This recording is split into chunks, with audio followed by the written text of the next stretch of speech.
జగిత్యాల జిల్లా సిరికొండలో జలంధర్ అనే రైతు వినూత్నంగా నిరసన వ్యక్తం చేశాడు. మేడిగడ్డ బ్యారేజ్ మరమ్మతులు పూర్తి చేసి రివర్స్ పంప్ ద్వారా వరద కాలువకు నీటిని విడుదల చేయాలంటూ తన పొలంలో వరి నాటుతో అక్షరాలు రాశాడు. ఇప్పుడు వరి మొక్కజొన్న పంటలకు అత్యవసరంగా నీటి అవసరం ఉందని ప్రభుత్వం వెంటనే స్పందించి నీటిని విడుదల చేయకపోతే వేల ఎకరాల్లో పంటలు ఎండిపోయే ప్రమాదం ఉందని రైతు ఆవేదన వ్యక్తం చేశాడు. తమ కష్టాలను దృష్టిలో ఉంచుకొని అధికారులు తక్షణ చర్యలు తీసుకుని సాగునీటిని అందించాలని ప్రభుత్వాన్ని కోరాడు.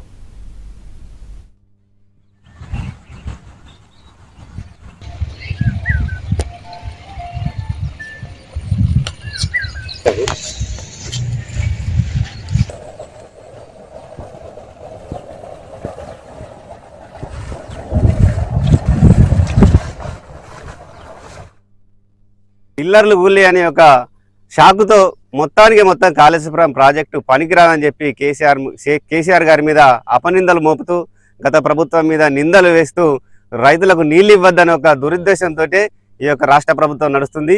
ఇప్పటికైనా బుద్ధి తెచ్చుకొని రేవంత్ రెడ్డి గారు మీరు రైతులకు నీళ్ళు ఇస్తేనే రైతాంగం బాగుంటుంది.